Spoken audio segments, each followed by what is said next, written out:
ದುರ್ದೈವದ ಘಟನೆ, ಅಮಾನುಷವಾಗಿರ್ತಕ್ಕಂಥ ಘಟನೆ.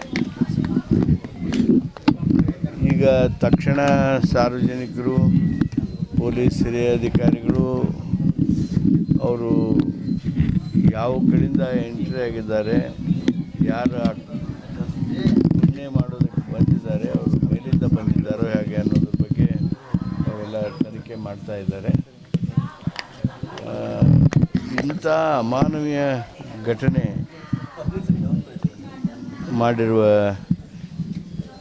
ಈ ಕೃತ್ಯಕಾರರು ನಿಜವಾಗಿಯೂ ಮನುಷ್ಯರಂತೆ ವರ್ತನೆ ಮಾಡೇ ಇಲ್ಲ. ಪೊಲೀಸ್ ತನಿಖೆ ಗಂಭೀರವಾಗಿ ನಡೀತದೆ. ಆದಷ್ಟು ಬೇಗ ಗುನ್ನೆಗಾರರನ್ನು ಪತ್ತೆ ಹಚ್ಚುವಂಥ ಕೆಲಸ ಮಾಡ್ತದೆ.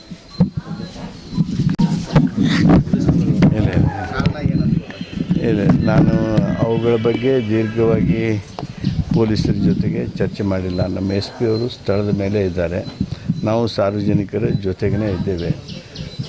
ವಿಚಾರ ಮಾಡೋದಾಗಲಿ ಅದನ್ನು ಕೇಳೋದಾಗಲಿ ಇದು ಸಂದರ್ಭ ಅಲ್ಲ.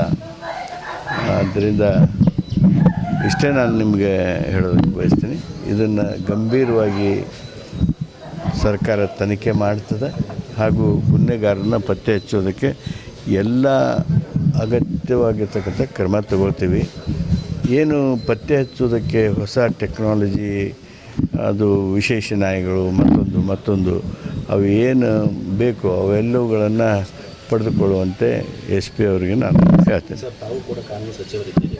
ನಿನ್ನೆ ಹುಬ್ಬಳ್ಳಿಯಲ್ಲಿ ವಿವಿಧ ಕಾರ್ಯಕ್ರಮ ಮಾಡಿದ್ರು. ಆಮೇಲೆ ಅಂದರೆ ಈ ಹಲ್ಲೆಗಾರರಿಗೆ ಭಯ ಇಲ್ಲದೆ ಇರ್ತಕ್ಕಂಥದ್ದಕ್ಕೆ ಈ ರೀತಿ ಘಟನೆ ಆಗ್ತದೆ. ಅಂದರೆ ಬೇರೆ ಮೇಲೆ ಹೊರಗಡೆ ತರ್ತಕ್ಕಂಥದ್ದು, ಅಂದರೆ ಅವ್ರಿಗೆ ಸರಿಯಾದ ಕಠಿಣ ಶಿಕ್ಷೆ ಆಗ್ತಾ ಇಲ್ಲ ಕಾನೂನಿನ ಪ್ರಕಾರ. ಹೀಗಾಗಿ ಮತ್ತೆ ಈ ರೀತಿ ಘಟನೆಗಳು ನಡೀತಾ ಇವೆ. ಅಂದರೆ ಕೊಲೆಗಾರರಿಗೆ ಭಯ ಇತ್ತು ಅಂತಂದರೆ ಈ ರೀತಿ ಮಾಡ್ತಕ್ಕಂಥ ಅವಶ್ಯಕತೆ ಇರಲ್ಲ.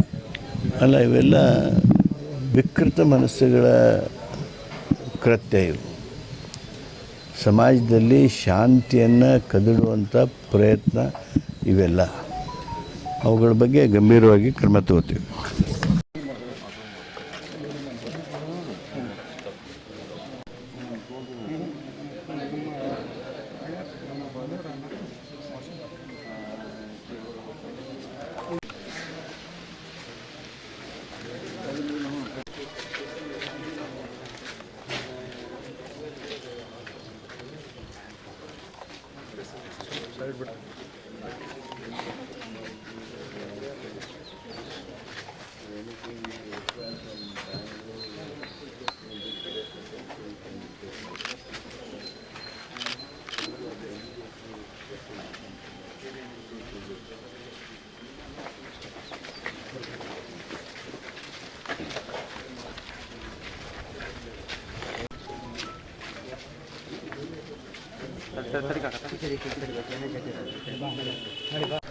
ಅಶೋಕ ಏನು ತೆಗಿರ್ತೀವಿ